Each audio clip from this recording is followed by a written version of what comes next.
On the Friday I carried the flour in, 6 sacks. My son has a bad shoulder from the rugby and I do not, so I carry the flour, and I have carried it since he was 19 and I was 50. The back step at the shop is worn into a dish. You learn to put your foot at the edge of it. I did that. I stacked the sacks against the cold wall where the mice will not go, and I swept, and I put the kettle on for the girls coming in at 4. Amira had left a drawing on the prep table, a house with too many windows. I put it on the nail by the door where her great-grandfather used to hang the order book. It was the back end of October. The valley was doing what it does, which is not raining exactly, just standing wet in the air. I want to say that I was happy. I was. I did not know that the two of them had already sat with an accountant in Cardiff and agreed what my father's share was going to be worth. If a story like this is worth half an hour, subscribe to True to See It Stories. Tell me in the comments where you are listening from. Then stay with me. This one is about a set of books. My father was Monul Chudhuri. He came in 68 on his own at 24. He worked nights at the steelworks in Ebbw Vale for 11 years and put every second wage into a shop in Nancelin that nobody else wanted, because it faced north and the previous man had gone under in it twice. He opened a bakery in a valley town where there was already a bakery. Everybody told him. He did it anyway. He was right. The other one closed. Ours did not. I was the eldest. The shop was going to be mine. That was not a plan. It was a fact, the way the weather is a fact, and nobody in our house had ever had to say it out loud. I left at 19. I went to Cardiff and I trained, and then I did 34 years as a forensic accountant, which mostly means being sent into a company that somebody thinks is lying and finding the month they started. I was good at it. That is not a boast. It is the reason the rest of this happened at all. My father never forgave the leaving. He never once said so. He said other things instead. He asked after my health and the weather in Cardiff and whether the car was holding up, and he did that for 30 years, every Sunday, on the telephone for about 4 minutes. 30 years of weather. He died in February. He was 92. He had kept his share of the partnership the whole time, 40%, in his own name, because he would not sign it over while he was breathing, and everybody had stopped asking. It came to me. There was nobody else it could go to. Rashid has the rest. My son has run that shop since he was 26, and he runs it well, better than I would have, and I have said so to him twice in his life. I moved into the house in the spring. That was the divorce. 41 years, and then it was over in 9 months. And I will not go into it here, except to say that neither of us behaved badly, and that is somehow worse. Rashid said, "Come to us."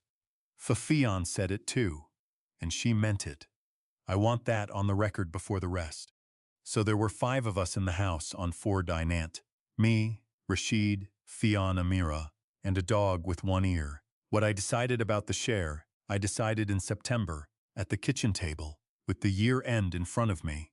I was going to give it to Amira, not now, into a bare trust, held until she is 25, so that whatever she wants to be, she can be it without asking anybody. Her great-grandfather crossed a continent, so that a girl in this family would have that. I never told them. I was saving it. I am the kind of man who saves a thing so it can be handed over properly, and I wanted to do it at the Eid table with my father's name said out loud in the room. That was vanity, and it cost me. The document was on the passenger seat of Ffion's car. I was not looking. I want to be plain about that, because it matters to me. She had asked me to fetch her lanyard from the glove box, and I opened the door, and it was there, face up, a printed valuation with the shop's name at the top. £61,000. 40% of the partnership. I stood in the drive with the door open and read the whole of the first page. Turnover 490, wages up 19% on the year. Net down to almost nothing. I have read 4,000 sets of accounts. I have never once read one that made me sit down on a wall. Because I knew that shop. I knew what it took in, and the wages line was wrong. Not wrong in the way a tired bookkeeper is wrong, wrong in a direction. I put the lanyard in my pocket. I shut the car door. I went in and gave it to her, and said the traffic was bad on the bypass, which was true, and she said, "Thank you, Kareem." And I went upstairs and sat on the end of the bed for about an hour. 2 nights later, I came down for water. The hall light was off.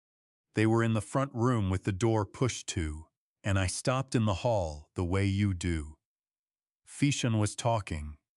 She talks like a woman running a meeting, which is what she did before Amira, and she is good at it, and everything comes out in order. She said the Cardiff man had the figures now and was comfortable with them.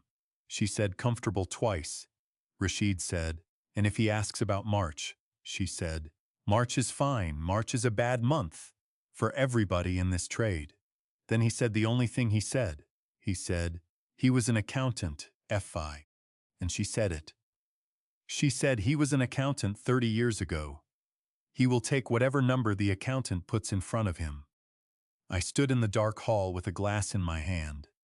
The dog came and put her head against my leg, and I put my hand on her and did not move. I went up. I did not drink the water. I lay there and thought about March, which is when the wages started moving, and I had known that in the drive without letting myself have it. She was right that I was 68. She was wrong about the other thing. Now, what 34 years of this teaches you, I am going to set it out because it is all I did afterwards. The first thing, a man who is cooking a book almost never invents a number. He moves a real one. He takes a thing that happened in June and puts it in March, and every single figure on the page is a true figure, and the page is a lie. The second thing, look for the month it starts. There is always a month. Before it, the books are honest because nobody had thought of it yet, and that honest stretch is your ruler. You do not need to prove the lie is a lie. You need to hold it against the part where they were not lying. The third thing, never argue with the number. The number is not the crime. The crime is who signed for it and what they had to be told to sign, and that is a person with a license and a professional body and a great deal to lose. And a fourth, which nobody taught me. When it is your own family, be certain twice. You cannot unsay it. And the certainty has to come off the page, not out of how you felt in a dark hall at midnight. Next morning I came down, and Rashid was doing the mixers. I said good morning. I asked whether he wanted me on the flour again Friday. He said, if you are up to it. I said, I am up to it. That was the whole of what I said. And it was not hard, and that is the part that comes back. Gwenda Price and I were on the same jobs for 11 years before she went out on her own. She does expert reports now, out of the back of a house in Pontypridd, with a printer that jams and 2 cats. I rang her on the Tuesday. I said I needed an hour and I would bring the good biscuits. I put it in front of her standing up. I could not sit down for it. She let me get all the way through. Then she said, right, she said, first you are a partner, not a shareholder. So what you are owed is not a share price. It is your capital account plus your share of the true value. And a valuation is only ever an opinion about a set of figures. Change the figures and you change the opinion. That is not fraud yet, she said. Second thing, it becomes something else the moment somebody certifies it. Your outside accountant has a duty to the partnership, not to the person who instructed him, and he is regulated. If he signed a valuation on figures he had reason to doubt, that is a matter for his institute, and it is a matter for the police if he knew. Then she said the thing that turned it. She said, Kareem, you are a partner. You have a right of access to the partnership books. Not a request, a right. You can walk in on a Tuesday and ask for the ledgers, and they have to give them to you. I said, and they will know. She said, yes. And after that, they will know you know, and everything they do afterwards is done in front of you. I asked her about recording them. She said, "You can. It is your conversation, and you may record it for your own use," she said. "But whether a court ever hears it is entirely the court's discretion. And if you put a phone on the table in that kitchen, you will get one recording and lose everything else." Then she said, "And none of that gets you anything you have not already got. The books are sitting in an office 2 miles from your bed. Go and ask for them." I drove back over the top road. I did not put the radio on. When I got in, I went out to the coal shed and pulled the tarpaulin off my father's peel. It is the Long Beach one, 6 feet, for the deep oven he had before the gas. It split down the grain the night somebody left it, leaning against the hot brick, and that somebody was me, in 1974, and he did not speak to me for a week. I brought it in. I planed the split faces flat and clamped it on the bench under the window. I did not know yet whether it was a tool or a thing to be buried. I left it in the slips. From the last week of October to the middle of December, I did almost nothing anybody in that house could see. On the first Tuesday, I asked Rashid for the ledgers. In the shop at 10 in the morning, in front of the girls. I said it lightly and I did not explain. He went very still. Then he said, "They are in the office, Dad. I took them home in a bag for life." After that it was arithmetic, and arithmetic is patient. I did the wages against the rota, not the wages against last year.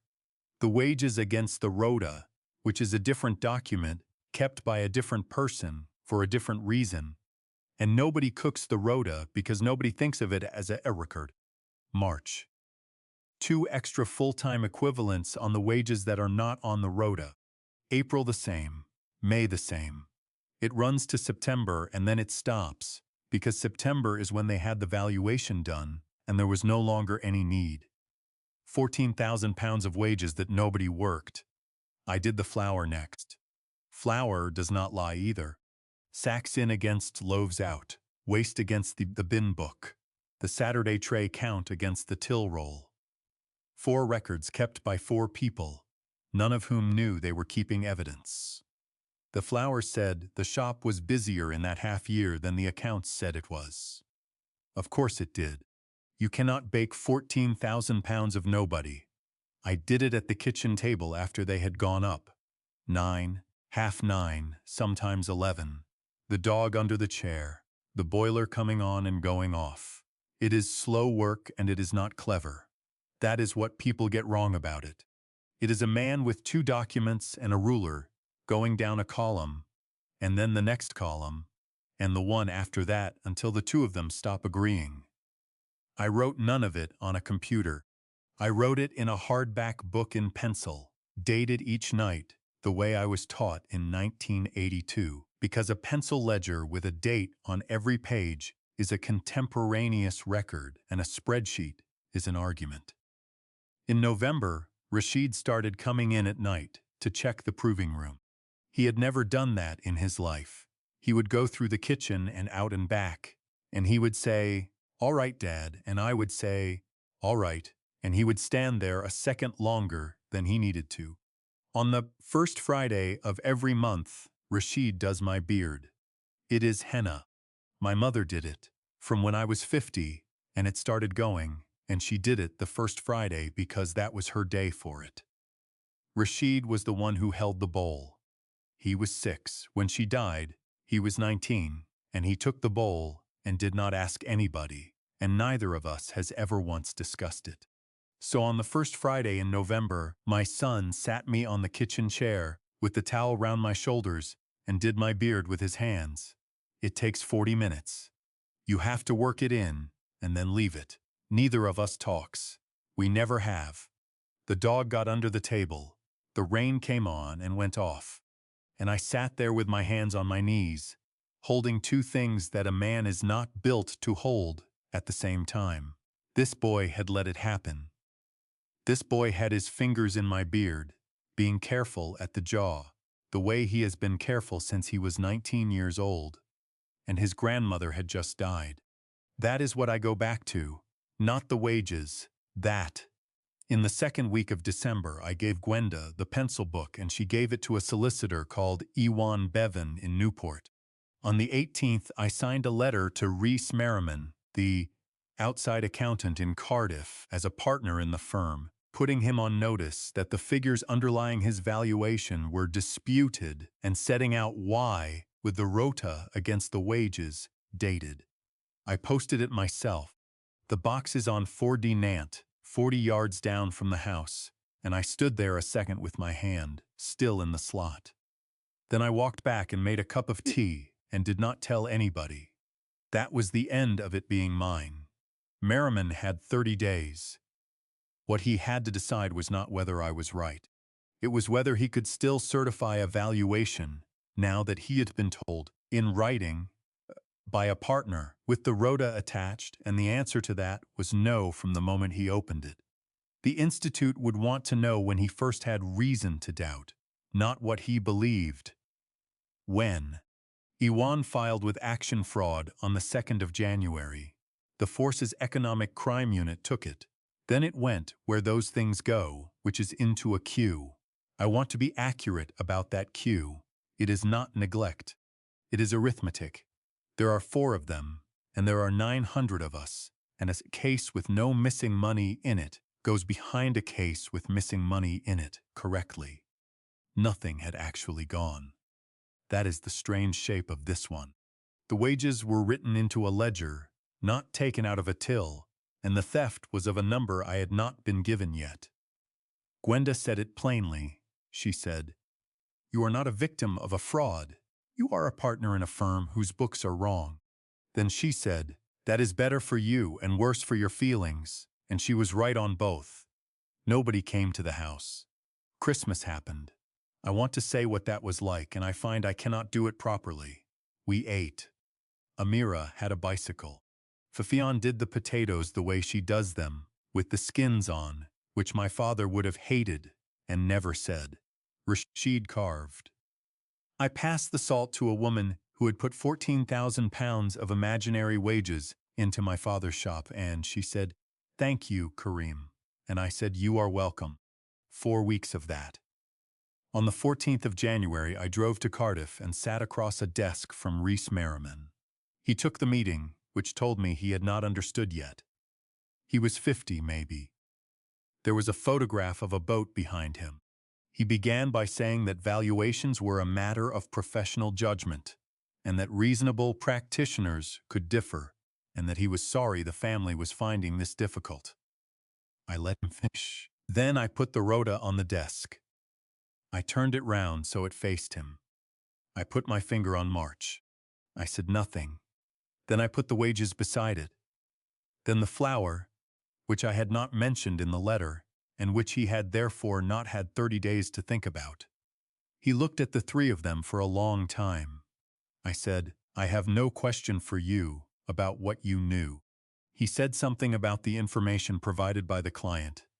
I said, "Yes. That is the sentence, is it not?" Then I gave him the date, which was the only thing in my pocket that could hurt him. My letter went on the 18th of December. Everything after the 18th he did knowing.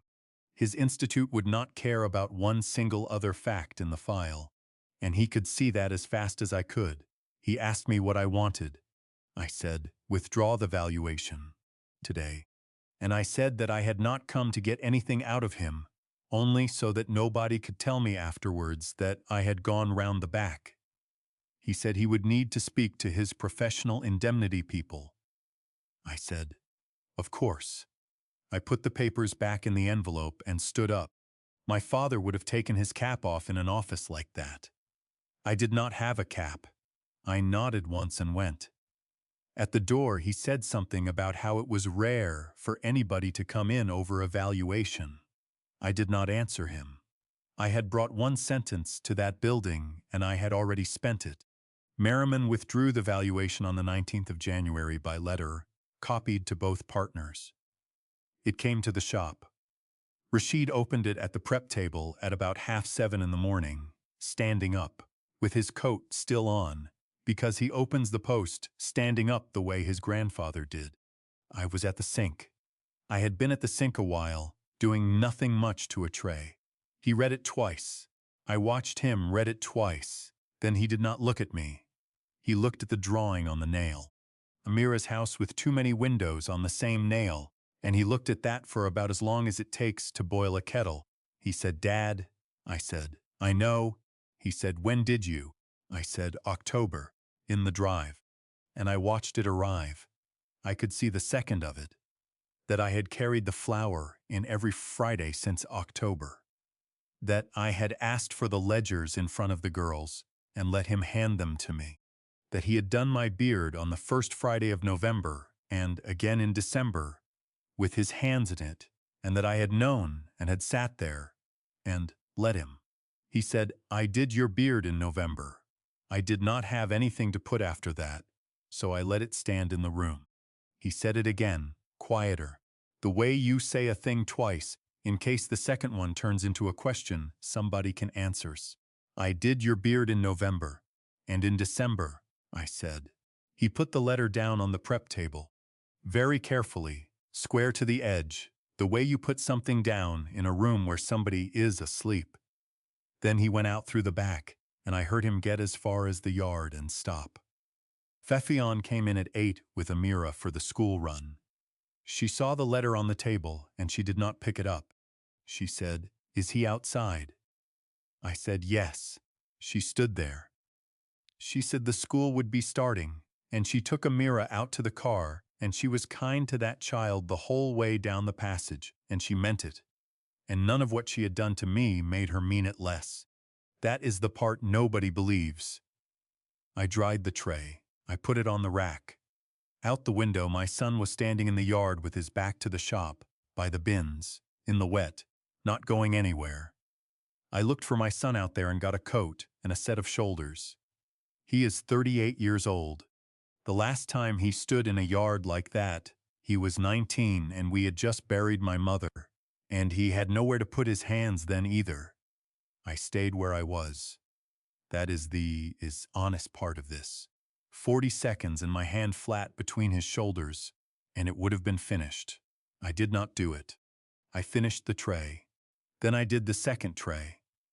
I told myself I had nothing to say to him yet, which was true, and under that was another thing that was also true, and I am not going to dress it up. I wanted him to stand in the rain a while. He came in after 20 minutes and started the mixers. Nobody said anything else. We baked. There were no charges. The Economic Crime Unit looked at it for 5 months and wrote to say that they were taking no further action, which is not the same as saying nothing happened, and everybody involved knows the difference. What there was instead, the valuation gone, so the buyout died with it. A partnership account restated, which cost $8,000 in fees, all of it out of the business. $14,000 of wages written back, and my father's 40% valued, in the end, by a man in Bristol neither side chose, at £194,000. Merriman went in front of his institute in the autumn. He was reprimanded, fined, and given conditions on his practicing certificate about valuation work. He is still an accountant. That is what happens, and I knew it would be, and I filed the complaint anyway, because the file is the point. Ffion is still in the house. That is what people find hardest. She is in the house because Amira is in the house. I turned it over for months and it would not come out any other way. Every arrangement where a Ffion goes is an arrangement where an 8-year-old goes with her, and then that child pays for a ledger she is never going to see. So nobody went anywhere. Ffion still does the ordering and the wages. I have checked them every month since, and I will check them every month I am alive. We talk about the shop, and we do not talk about anything else, which is a kind of working arrangement, and it works. She said her piece once. Spring on the stairs, with her coat half on. It was not an apology, and she did not offer it as one. She said she had never once thought of it as taking. In her head, it was already the shop's. There was 40% of the shop sitting in a dead man's name, doing nothing, and I did not need it. He will take whatever number the accountant puts in front of him. She got it almost right the second time. Rashid still does my beard on the first Friday. He came the first Friday after. He took the bowl down off the shelf and did not ask me anything. I sat. The towel went round my shoulders and his hands started at the jaw. And that was all of it, then or since. I have never worked out what the silence is. Some months it looks like kindness. Some months it looks like two men who cannot do it. The money went where I said it would go, in March, into a bare trust for Amira, held to 25. I did not make a speech about it. Iwan did the deed, and I signed it in his office on a Wednesday, and drove home and carried the flower in on the Friday. I am 68. She will be 25 in 17 years. In September I did the peel. I could not glue it. A glued joint in beech that goes into an oven opens again in a season, and anyway I did not want it to disappear. So I cut the split back to clean wood and let in a long scarf of ash, pale, 6 inches of overlap, and pegged it through with dowel rather than screws, because my father would not have had metal in it. It is mended. It is not repaired. Those are different words. The ash sits proud of the beech by about the thickness of a fingernail, and it always will, because the beech is dished from 40 years of going in and out of a hot oven, and the ash has never done any work at all. It never will. The oven it was made for was taken out in 91. It hangs on the wall in the shop now, above the door, where the order book used to be, and where Amira's drawing is. Everybody who takes it down to look at it puts their thumb on the join. Every single one. They do not mean to. The hand finds it. Amira asked me in October why we did not just order a new one out of the catalog. I said, "This one came off a ship at Cardiff docks." She said, "With great-granddad?" I said, "In his hand." And she put her whole palm flat on the pale wood, the way everybody does, and went off for her tea. I stayed under it until the girls came in at 4, still holding the two things I have held since October, which have never once lain down together. The books were straight in the end. They were straight because a man who left this shop at 19 knew how to read them, and my father never forgave me for the leaving, and he died still asking about the weather. Thank you for staying with me. If this one meant something, please like the video and subscribe to True Deceit Stories so the next one finds you. Tell me in the comments where you are watching from. There is another one waiting for you now.